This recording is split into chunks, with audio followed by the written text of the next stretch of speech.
Yo, I'm burning up, hot flashes got me sweating like a sauna, body feeling different, odor creeping like a drama, clock hits 3, wide awake insomnia, got me stressed, mirror shows dry skin, used to glow, now it's a mess, achy joints, back stiff, tailbone hurts too, trying to stay fly, but this fupa making moves, 1 minute I'm chill, next I'm seeing red, these mood swings got me tripping, messing with my head, I go Hello everyone, and welcome to What the Pause. I hope you had a fabulous week. I just came back from Mexico a couple of weeks myself, and it was fantastic. Met a whole bunch of great ladies. I want to say hi to Judy of Judy and Chris. I want to say hi to Trish. And I also want to say hi to the lovely people that work at the Gran Bahia in Can, Mexico. I highly recommend it. My name is Amalia Cartsonas. I am the host and podcast creator for What the Pause. And thank you so much, my lovely listeners, for tuning back in. It's great because I have a lot of interest in the podcast and I want to bring it to the next level. But before I do that, I want to talk about a certain subject that people tend to clutch their pearls on. And this is the fact about how when we are in perimenopause and we're told to take sleeping pills for our insomnia, we are told to take magnesium for our insomnia, we are told to take antidepressants for our mood swings and to be stable, and then finally we say, okay, well, let's get on HRT and see if that helps at all with sleep and mood swings. And also just your confidence levels too. Now, I know many of you may have not started HRT, but if you are, please go through with it because although it's not everything, it does remedy a lot of the problems that can be easily be masked as depression or anxiety, and therefore your doctor may throw you on prescription drugs. So when I started taking HRT, like I said, it wasn't 100% effective. I would say about 85%, but I had the problem of sleeping. Now, we know that sleep, especially for women, we need more sleep with men because our brains are actually more active way longer than a man's. Explains a lot, doesn't it? So I'm here to talk about what actually helped me through my menopause journey in terms of what I took to take my sleep and how a new member of the family lifted the entire mood of everybody that I live with. So let's start off with cannabis and perimenopause. Yes, pot, weed, ganja, molly, whatever you guys want to say it as. Okay, now I am a kid born in the 70s, grew up in the 80s. I actually didn't touch my first joint, let's just say, until I was 30. You heard that right. And it was on my 30th birthday, and I was a complete disaster, but in a very positive way with all the giggles and munchies. But did I take it after that? No, I actually didn't. So when I started dating my partner, who is 10 years older than me and is born in the 60s but raised in the 70s, all right? So we have a generational difference. And they viewed, pot smoking back then as very underground, very, oh, you're so bad. Now it's legal in Canada anyway. I'm not sure if you're listening to me from the United States or from other parts of the world. Please check it out to make sure that it is legal before you start taking it. So I'm going to talk to you about what happened to me. So I've been taking, before I started using cannabis as my sleep aid, I have been given way too many sleeping pills. I have been told to take NyQuil. I have been told to take melatonin tabs, which I did. They worked for a little bit, but then nope, nothing worked. Even melatonin sprays. You talk about those lavender sprays on the bed and blah, blah, blah. No, that shit does not work for me. Sorry. Yes, I'm a holistic perimenopause and menopause coach, but I do believe in using cannabis for some of these ailments. So I wanted another alternative to help me sleep. And my partner, who smokes weed, um, not not like a stoner, sorry, no, but he does do it at nighttime as well. He introduced me back into it again, just to say, let's try this and see if it would help you sleep. And my goodness, was it ever just a wonderful way to go to bed. And I actually woke up 7 hours straight. I could not believe it. I thought maybe this was just a good luck joint, but no, I kept going and going. And I tried with different strains. I realized that I'm not a sativa person. Sativa for me actually makes me hallucinate, where I rather prefer the THC strains, which give me that body high, but then puts me into a comatose position when it comes to bed. So that's my preference. So I had to go and learn a lot about what these different strains were. What I didn't realize is that not only does these strains help for sleep, but it can also help with other ailments. I had no idea that there is a particular material in certain strains called limonene, Limonene, if I'm saying that right. This is the agent that actually creates arousal in women and increases our libido. So if you have been told, like me, that my testosterone is normal, but your libido is not where it was before, I highly recommend using a THC strain that is made mostly with limonene. Do the research yourself, guys. There's leafly.ca for those in Canada. There are many, many, many other cannabis review websites that you can turn to and get your advice. Now, you're probably thinking, how much of this do I have to smoke? Not much. And I have one joint a night to get me to go to sleep. And sometimes if I have a really stressful day, I will have one probably after dinner just to help me relax, because it has been very, very stressful in my life lately. But I do not abuse it. So I just wanted to throw it out there, because although there is very limited clinical trial to show the effectiveness, I truly think that this is one area of study that people are not interested in or do not want to put money towards. If I had $1 billion, trust me, half of that would be going to women's health. Believe me on this one. So I'm hoping that if Mackenzie Bezos, Melissa Gates, anybody else listening to this, may want to throw some money our way to get better menopause support and better clinical research done on specifically cannabis and perimenopause. But I digress. So there was a large Canadian study of women aged 35 plus. This is in Alberta, with approximately 1,500 responses. Now, of those 1,500 responses, we had 34% currently using cannabis and 66% that has never used it. Now, amongst the top reasons for people who are currently using it is exactly for what I just stated. 65% wanted to go to sleep. 45% of women wanted to ease their anxiety. And I know that there are strains there that will actually help you with your muscle and joint aches. So that was 33%. So a lot of people are using it, but not enough people are actually wanting to get on this bandwagon. I'm not sure if this the stigma is, we think about being a child of the 80s and you see Nancy Reagan saying, just say no to drugs. Yes, I'm Canadian, but we got those commercials. And I was terrified. Or, that egg that would just be going into the frying pan. Here's your egg. And then he would tip it in and crack the egg and put it into the frying pan. And here's your brain on drugs, right? Whole egg, here's your brain into the frying pan.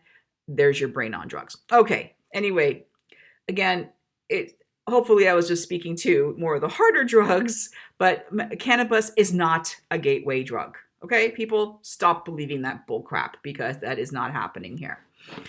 So when I was very pleased when my employer actually gave us $4,000 worth of benefits for medicinal marijuana. And my doctor, however, did not approve of my taking this medicinal marijuana, so I saw another doctor. But then my insurance company wanted my original doctor to pre-approve it. So I was getting it for free. Now I have to pay for it. Is it a big deal? No, because I go to places that I know the pricing and all that, and I can compare. And some places will actually price match like going to a supermarket. Nonetheless, my sleep has been so good in the past 3 years that I can't even tell you how much it has helped me. I wake up refreshed. I do not wake up groggy.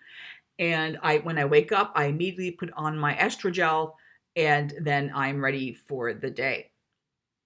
So again, you really want to take a look at this.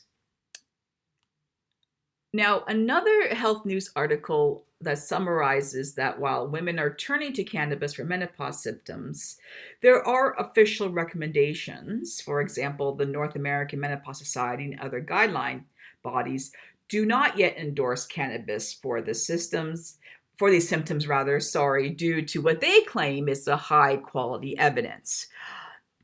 I completely believe that it is because of the fear factor and the stigma about cannabis. Why the Menopause Society would say, meh, we're not going to put too much into that. Think about it. Think about it, ladies. They don't want you going outside of pharma to get your symptoms taken care of. So we have to advocate for ourselves. And at first, I was a little bit averse on taking this on smoking joints, but now it's like, what would I be without it? I would be a zombie. That's it. And I would not be a good mother, a good person, or a good partner to my boyfriend. So you can do your research. You can also look at very credible resources like PMC and Lindcott journals.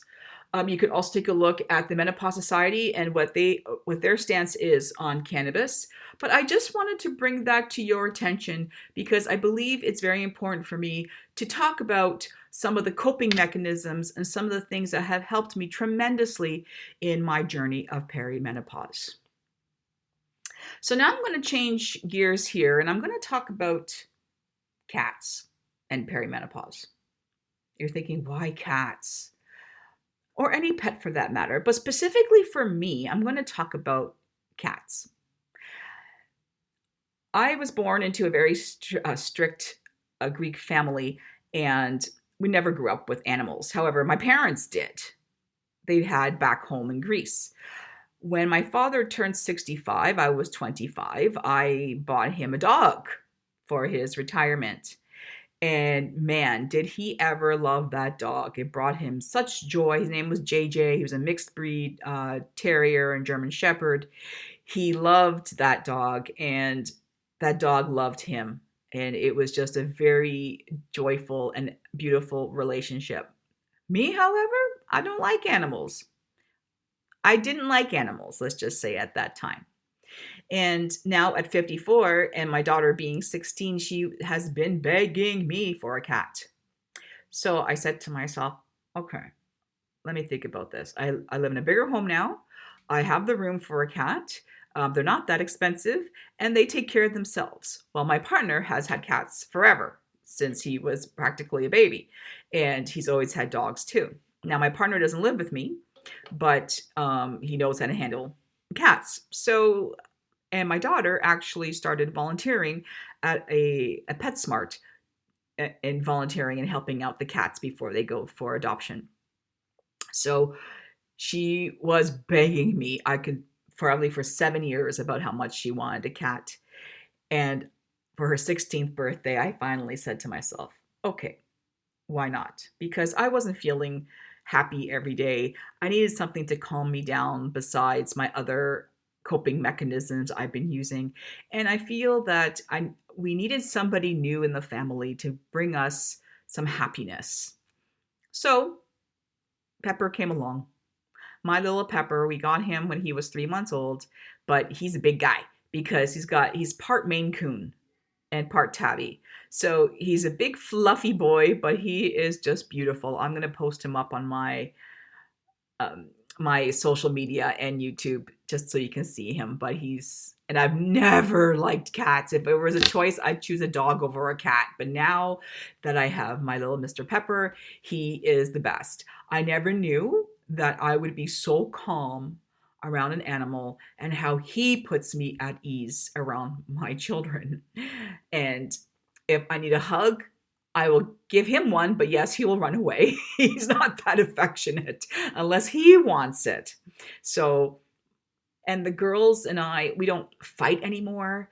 We are very calm, all of us. And even my little one, CJ, she is turning 14. She did not want a cat at all. She was mad at me. She wouldn't talk to me for a week.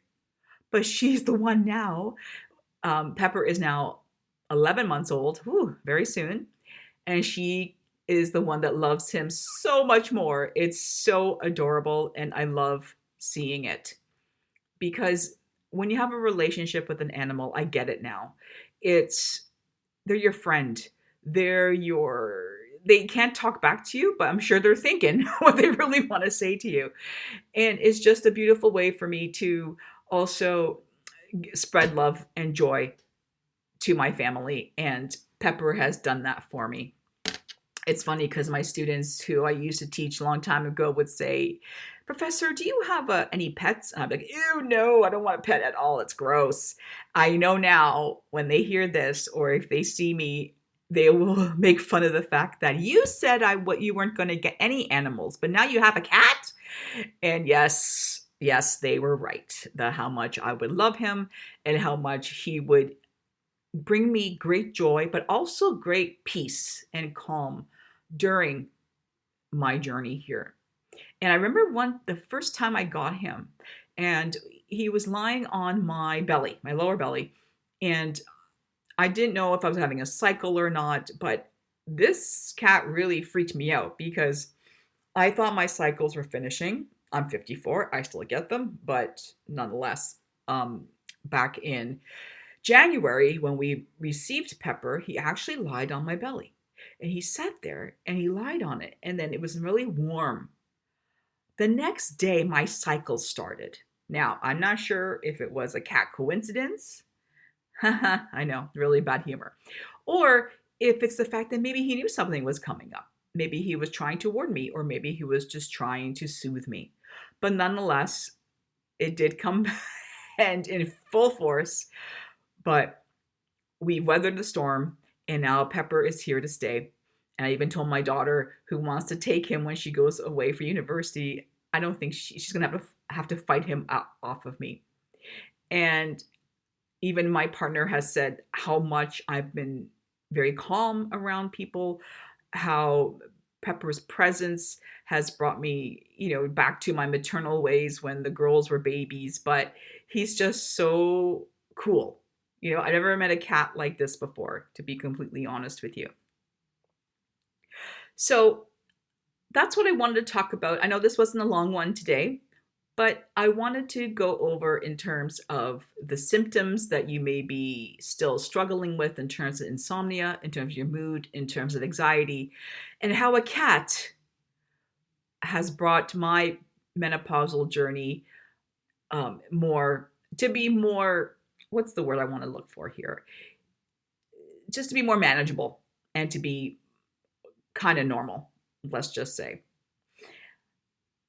So on that note, I want to thank you again for taking the time out. I will be launching another podcast very soon.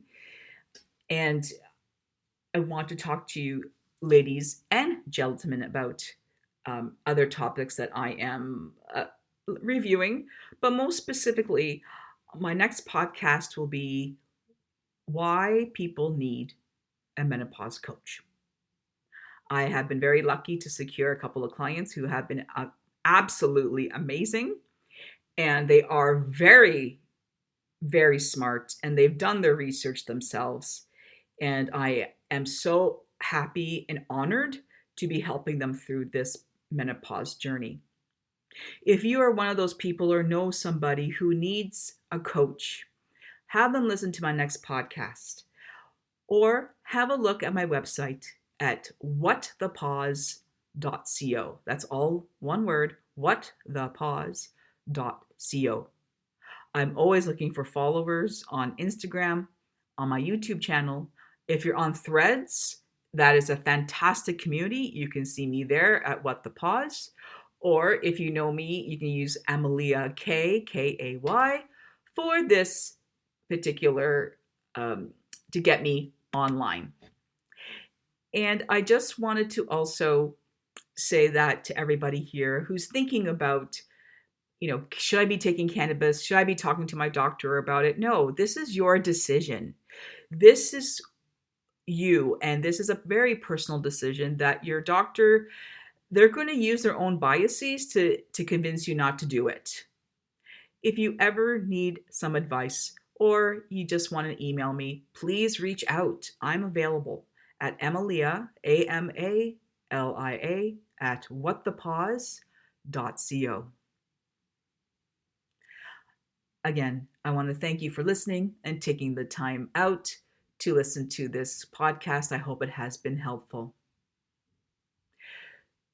Be healthy, be well, and embrace the pause. See you next time.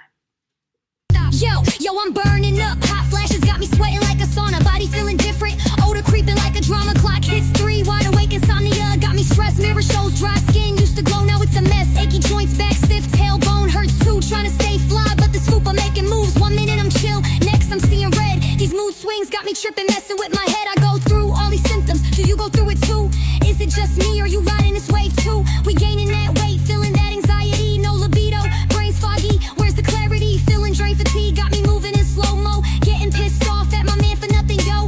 Confidence lost, self-esteem took a dive. But we queens, we rise. Menopause won't take our vibe. Ladies, speak up. Tell me, do you feel this too?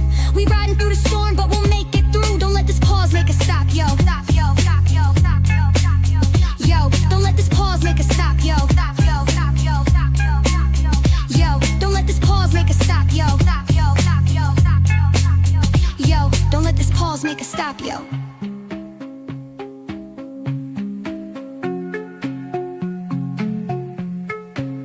Don't let this pause make us stop, yo. Yo. Yo. Yo.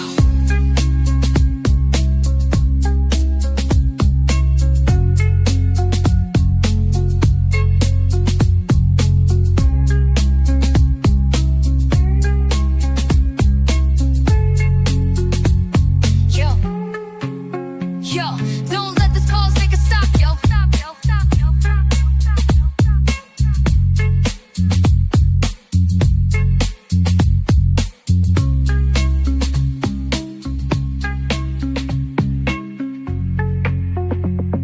Yo.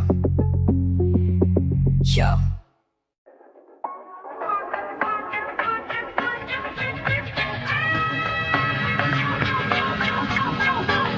Yo, don't let this pause make us stop, yo. Don't let this pause make us stop, yo. Don't let this pause make us stop. Don't let this pause make us stop, yo.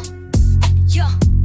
Yo, don't let this pause make us stop, yo. Don't let this pause make us stop. Don't let this pause make us stop, yo. Yo. Yo. Yo.